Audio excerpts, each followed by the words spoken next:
चलिए शुरू करते हैं ट्रिग्नोमेट्री एक्सरसाइज 8.1।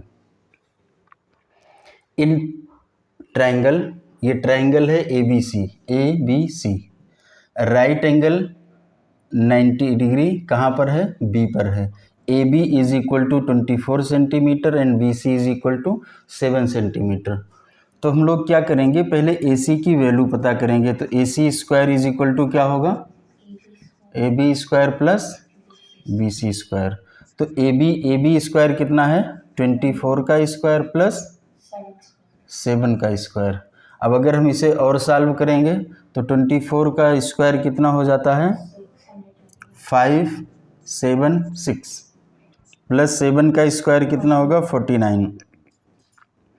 तो AC square is equal to 6 to 5। AC is equal to क्या हो जाएगा? √6 to 5 मीन्स 25। अब इसकी वैल्यू आ गई 25। अब हमें पता करना है साइन A। तो साइन A क्या होता है? देखिए साइन A का मतलब है इस एंगल को लिया गया। अब इस एंगल को लेने का मतलब ये है कि ये हमारा क्या बना? परपेंडिकुलर, और ये बना बेस। मतलब जिस पर एंगल होता है एडजेसेंट या बेस कहलाता है। तो sine A is equal to हम लोगों ने पढ़ा था परपेंडिकुलर अपॉन हाइपोटेन्यूज। तो परपेंडिकुलर कितना हमारा? 7 और हाइपोटेन्यूज कितना है? 25। Cos A is equal to क्या है? बेस अपन हाइपोटेन्यूज। बेस कितना है? 24 और 25 हो गया। अब ये पहला हो गया। इसमें दूसरा साइन सी का मतलब ये एंगल ले लेंगे। अब ये बेस हो जाएगा और ये हाइपोटेन्यूज हो जाएगा। तो साइन सी का मतलब क्या होता है? फिर वही तो 24/25 और दूसरा क्या है? Cos C is equal to क्या हो जाएगा? 7/25। Question number 2, in figure 8.3 find tan P minus cot R। क्या पता करना है? tan P cot R। तो यहाँ पर tan और cot ये देखने से लग रहा है कि 0 हो जाएगा। इसका आंसर देखने से ऐसे दिखाई दे रहा है कि 0 हो जाना चाहिए। ये वैल्यू देखने से ही लग रही कि 0 हो जाएगी, लेकिन कैसे करेंगे? पहले हम लोग इसको समझते हैं। QR की वैल्यू हमें निकालनी पड़ेगी। तो कैसे निकलती है? पाइथागोरस थ्योरम QR का square is equal to QP का स्क्वायर प्लस है PR। बहुत सही, गलत बता दो। PR का स्क्वायर माइनस PQ का स्क्वायर। जो मन में आए वही बोलते जाओ, सब सही है। 13 का स्क्वायर माइनस 12 का स्क्वायर। 13 जा कितना होगा? 169 माइनस 144। अब इसको हम माइनस करेंगे। 9 माइनस 4 कितना हुआ? 5 और 6 माइनस 4 2। तो QR का स्क्वायर इज इक्वल टू 25। तो QR इज इक्वल टू कितना हो जाएगा? √25 इज इक्वल टू 5। तो QR इज इक्वल टू 5 हो गया। यहाँ हम देख रहे हैं tan P minus cot R। अब देखो tan P क्या है और cot R क्या है। अगर मैं बात करूं tan P की, तो tan P जो tan होगा उसमें क्या होता है हमारा रेशियो? Perpendicular upon base. तो tan P, अगर मैं tan P ले रहा हूं तो इसके लिए परपेंडिकुलर ये होगा और बेस ये होगा। तो हमने कहा 5/12। अब cot R ले रहे हैं, तो यहां से वैल्यू ले। अब cot में क्या होता है? बेस अपॉन, तो ये हो गया 5/12 इज इक्वल टू 0। इसमें से 5/12 दोनों सेम वैल्यू थे तो 0 आ गया।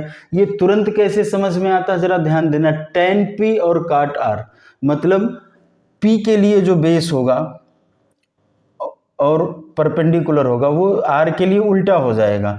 तो मतलब यह है tan P का इन्वर्स काट होता है, लेकिन जब हम एंगल चेंज कर देंगे तो अपने आप फिर से उसका इन्वर्स हो जाएगा, मीन्स सेम हो जाएगा।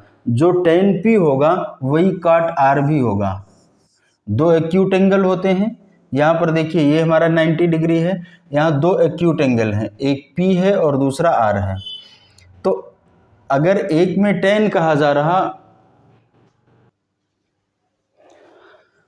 तो tan P काट R इसलिए 0 हो गया। देखने से ही लगा कि अगर एक tan P है और काट, इसी तरीके से अगर sin P और sin R होता तो भी माइनस क्या कहते हैं 0 हो जाता। क्वेश्चन नंबर 4, गिवन 15 काट A इज इक्वल टू 4। काट A ये वैल्यू है, काट के रेशियो क्या होता है,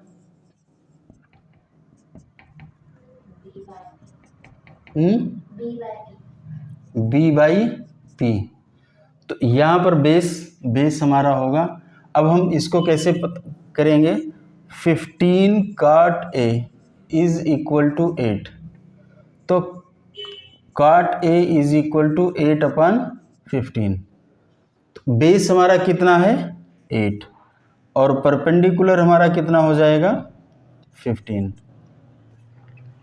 अब हमको हाइपोटेन्यूज का पता करना है, तो हाइपोटेन्यूज का पता करेंगे, CA का square is equal to CB का स्क्वायर प्लस BA का स्क्वायर। 15 का स्क्वायर प्लस 8 का स्क्वायर। 15 का स्क्वायर कितना होगा 225 और 8 का स्क्वायर कितना होगा 64। इन दोनों को ऐड करते हैं तो कितना हो जाएगा 9 8 2। CA का स्क्वायर 289, तो CA इज इक्वल टू कितना होगा √289 इज इक्वल टू 17। इसमें लिखा है फाइंड साइन A से के। अभी आराम से पता हो जाएगा साइन A। साइन A क्या होगा बताइए, A लेंगे तो क्या होगा CB अपन CA। तो क्या हो जाएगा CB कितना है 15 और CA कितना है 17। दूसरा क्या पता करना है सेक A। सेक A क्या होता फार्मूला, मतलब रेशियो H बाई P, मतलब CA अपन BA। पक्का ना, कितना हो जाएगा 17/8। इस पे कोई डाउट है तो पूछिए, नहीं तो आगे बढ़ते हैं। 4 के बाद 5th शुरू करते हैं। 5th पे लिखा है given sec theta is equal to 13/12।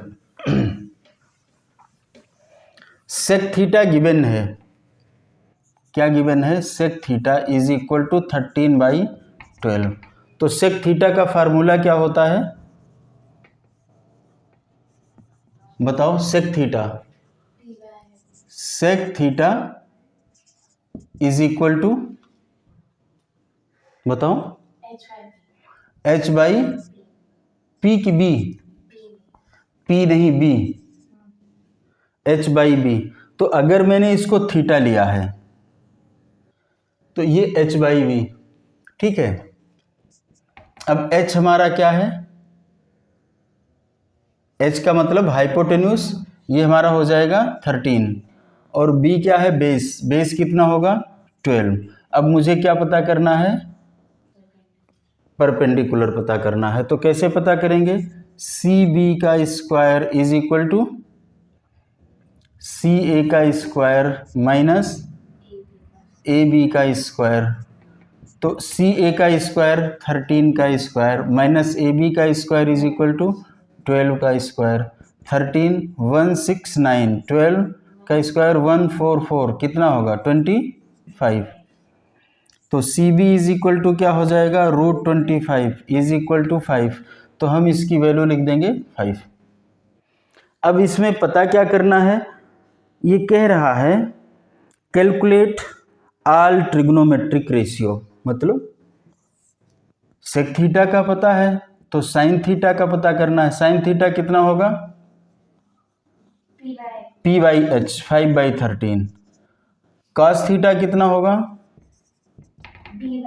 B by H, मतलब 12/13। इस तरीके से हम सभी उस रेशियो का यूज करते हुए इसको सॉल्व कर सकते हैं, इसमें कोई दिक्कत नहीं आएगी।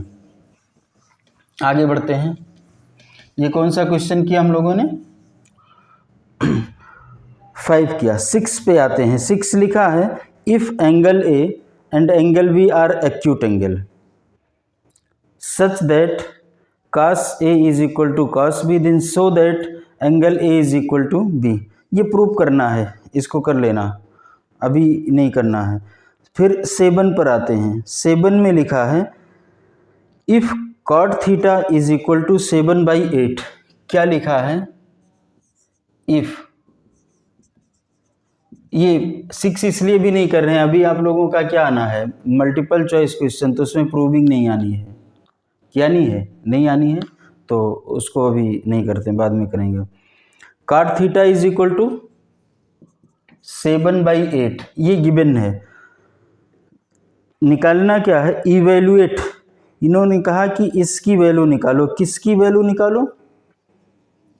नंबर 1 निकालना है। 1 plus sine theta, 1 plus sine theta into 1 minus sine theta upon 1 plus cos theta upon 1 minus cos theta. 1 plus cos theta into 1 minus cos theta. और दूसरी वैल्यू हमको निकालनी है cot square theta. Cot square theta, तो ये तो देखने में ही छोटा सा लग रहा है, और इसको भी देखते हैं क्या है। देखने में बड़ा है लेकिन ये आसान बहुत है। हमको दिया गया है cot theta is equal to 7/8। तो कैसे पता करेंगे? एक हम तुरंत जल्दी से एक ट्रायंगल बनाएंगे। कॉट थीटा में 7/8 दिया है, ठीक है? बताओ सही है गलत है? ABC, इसको हम थीटा ले लेते हैं। देखिए यहाँ पर ABC नहीं बोला गया, थीटा बोला गया, कोई थीटा ले लेंगे। तो कॉट थीटा में अगर आपको रेशियो पता है तो क्या होता है? बेस बाई, पक्का? तो cot theta is equal to दिया गया था। अब बेस हमारा यहाँ पर क्या है? 7, और परपेंडिकुलर क्या है? अब मुझे ये वाला पता करना है हाइपोटेन्यूज। तो कैसे पता करेंगे?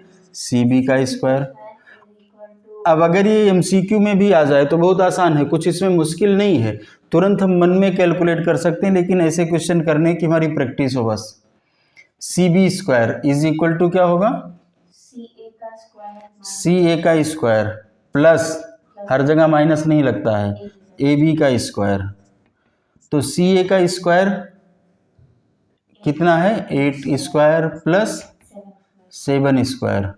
8 स्क्वायर कितना होगा? 64। 7 स्क्वायर कितना होगा? 49। तो हम ये कह सकते हैं CB ये हो जाएगा 113। तो CB इज इक्वल टू √113। अभी हम लिख लेते हैं √113। हमने ये वैल्यू कैलकुलेट कर लिया। अब हमको देखना 1 plus sine theta 1 minus sine theta. हम पहले पढ़ चुके हैं A square minus B square एक फार्मूला था, इज इक्वल टू क्या होता था? A प्लस B और A माइनस B। यही तो दिया गया है। अब हमको क्या मिला? A plus B, A minus B मिला है। हमको क्या मिला है? A plus B। ये सब लिखने में समय लग रहा है, अगर इसको सोचें तो कुछ इसमें समय नहीं लगेगा। तो ये क्या आना चाहिए? A का स्क्वायर माइनस B का स्क्वायर। तो यहाँ पर क्या होगा? 1 का स्क्वायर प्लस साइन स्क्वायर, गलत लिख दिया, माइनस साइन स्क्वायर थीटा। यहाँ पर भी क्या होगा? 1 माइनस कॉस स्क्वायर थीटा। आसान है, क्या आसान है इसमें? इसमें हमने लिखा 1 minus sine square theta. Sine में क्या लेंगे? थीटा ये है तो ये परपेंडिकुलर होगा 8 अपान अंडर रूट 113 का स्क्वायर अपान 1 माइनस क्या लिखेंगे? 7 का स्क्वायर, अलग अलग भी लिख सकते हैं, 113 होल स्क्वायर। अगर हम इसको फर्दर सॉल्व कर लेंगे तो क्या हो जाएगा? 1 माइनस 64 अपान 113 और ये हो जाएगा 1 माइनस 49 अपान 113। अब देखो 113 कैसे आया था? इसको ऐड करके, तो अगर 113 में से इसको माइनस करेंगे तो 113 49 अपान 113 और यहाँ पर 64 अपान 113, ये इससे कट जाएगा तो रिमेनिंग क्या बचेगा? 49 अपान 64। इतने में कोई डाउट है तो पूछिए। नहीं, आगे बढ़े। दूसरा इन्होंने कहा है काट स्क्वायर थीटा, तो कुछ करना थोड़े ना है। काट स्क्वायर थीटा में क्या करना है? काट की वैल्यू क्या होगी? बी अपान पी। बी अपान पी, तो बेस हमारा कितना है? 7 और पी परपेंडिकुलर कितना है? 8।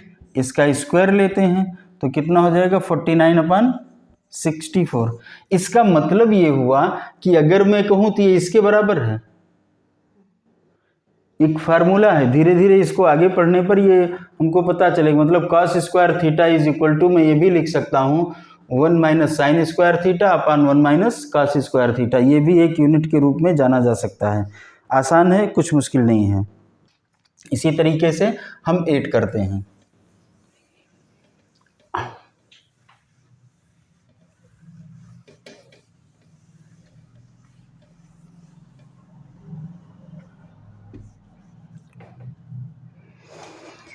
एट में लिखा है if 3 cot a is equal to 4।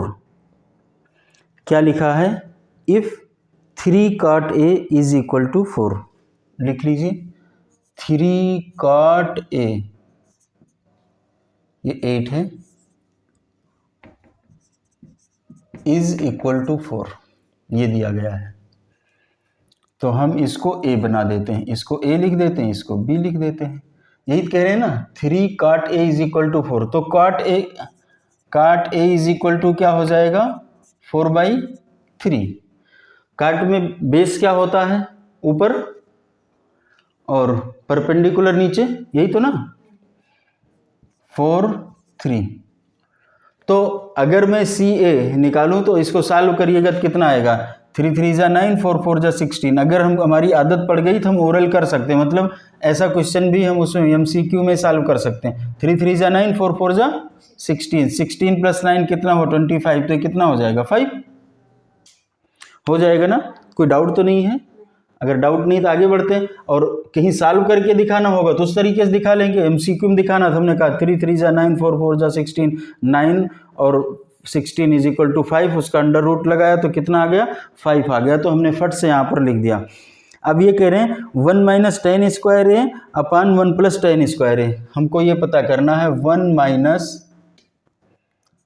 Ten square A upon 1 plus tan square A is equal to, ये पता करना है ये दोनों एक दूसरे के बराबर हैं, यानी cos स्क्वायर ए माइनस साइन स्क्वायर ए। cos स्क्वायर ए माइनस साइन स्क्वायर ए। तो हम क्या करेंगे? इसकी वैल्यू निकाल लेंगे और इसकी वैल्यू निकाल लेंगे। अगर दोनों सेम है तो हम कह देंगे कि हाँ सेम है, और अगर इसकी वैल्यू सेम नहीं आती है तो हम कह देंगे नहीं सेम नहीं है। ठीक है, तो निकाल लें फटाफट से। अब ये एक तरीके से प्रूविंग भी है और ये MCQ में भी इसको तोड़ के पूछा जा सकता है। कैसे? हमने यहाँ पर लिखा 1 माइनस टेन स्क्वायर ए का मतलब क्या हुआ? बताइए फट से। नहीं, P/B 3 अपान 4 का स्क्वायर अपान 1 प्लस 3 अपान 4 का, यही तो आएगा ना, कि कोई दूसरी वैल्यू आ रही है? पक्का देख लेना। हम लोग कौन सा कर रहे हैं, 7 कर रहे हैं ना, 8 कर रहे हैं, ये आ गया। अगर कोई दूसरी वैल्यू आ रही है तो देख लेना। अब यहाँ पर सॉल्व करते हैं इसको, ठीक है। वैल्यू तो सही लिखा है ना, क्वेश्चन सही लिखा, 3 काटे 8 में, इफ 3 काटे इज इक्वल टू 4, ठीक है। तो ये हुआ 1 माइनस 9/16। यहाँ पर क्या लिखें, 1 प्लस 9/16। अब इसको हम सॉल्व करेंगे, ये कितना हो जाएगा, 7/16, और ये कितना हो जाएगा, अरे 6 सॉल्व करना आता है ना, 16 प्लस 25/16, ये यहाँ से गया, आंसर क्या आया, 7/25, ये आ गया, ठीक। अब वहाँ भी हमको पता करना है, उसको भी इसी तरीके से सॉल्व कर सकते हैं, अगर हो जाए तो आगे बढ़ते हैं। चलो कर देते हैं। cos स्क्वायर ए, cos स्क्वायर ए का मतलब हुआ बेस अपान परपेंडिकुलर, 4 अपान, हाँ हाइपोटेन्यूस, माइनस साइन 3/5 का होल स्क्वायर। तो ये कितना हुआ, देखो ये भी वही आ रहा है, 16/25 minus 9/25 is equal to 7/25। As दोनों इक्वल हैं। 8 नंबर में ये जो दोनों बताया है, ये देखिए, जो ये 7/25 7/25, इसका मतलब है कि दोनों हमारा इक्वल हुआ, ठीक है। 9 करते हैं फटाफट से, बहुत आसान एक्सरसाइज है। 9 question number 9, question number 9, in triangle ABC right angle at B, B पर राइट एंगल है, मतलब 90 डिग्री है। If tan is equal to 1/√3, tan का रेशियो क्या होता है,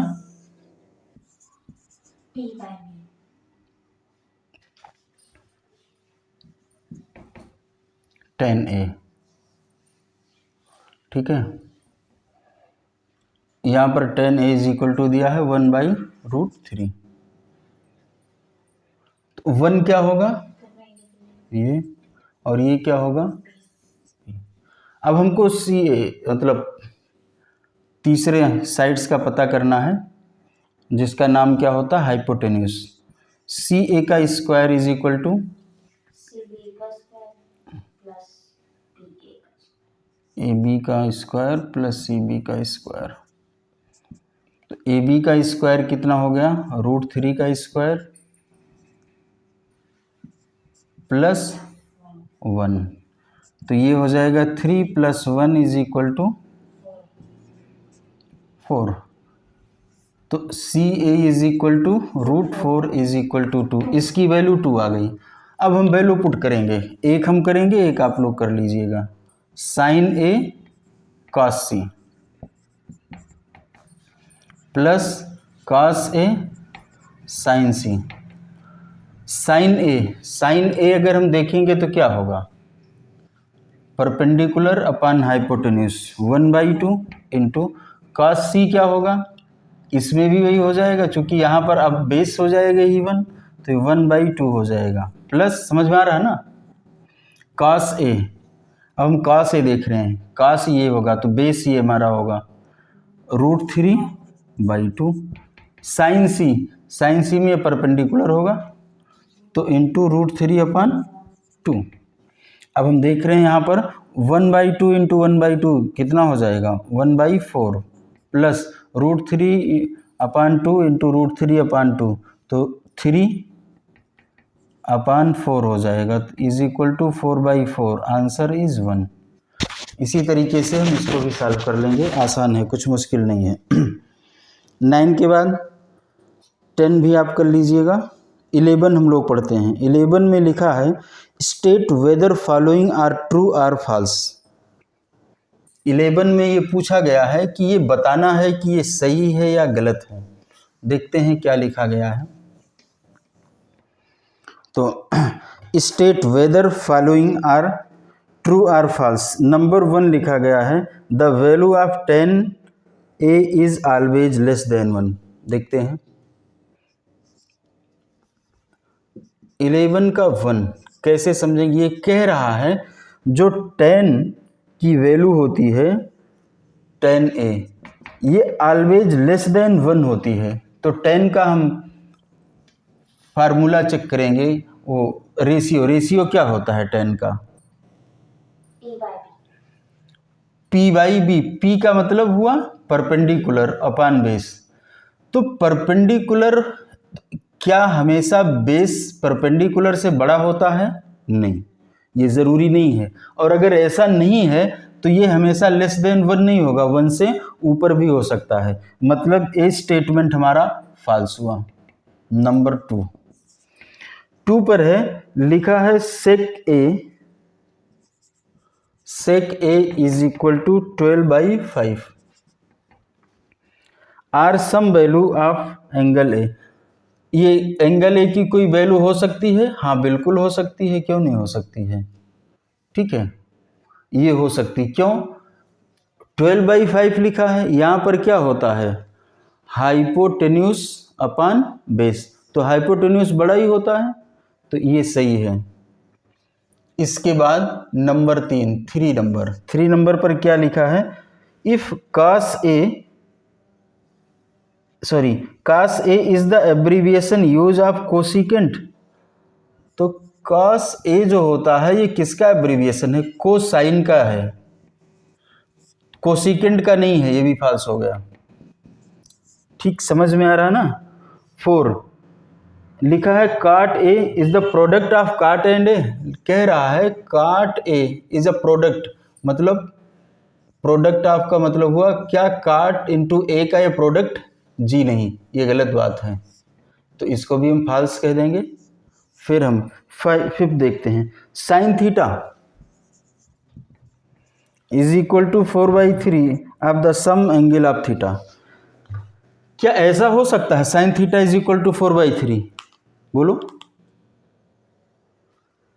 इसका रेशियो क्या होता है? अगर मैं देखूं तो इसका रेशियो होता है परपेंडिकुलर अपॉन हाइपोटेन्यूस। तो हाइपोटेन्यूस से सदैव परपेंडिकुलर छोटा ही होगा, उससे बड़ा नहीं हो सकता है। ये भी हमारा फॉल्स हुआ। समझ में आया रीजन ना?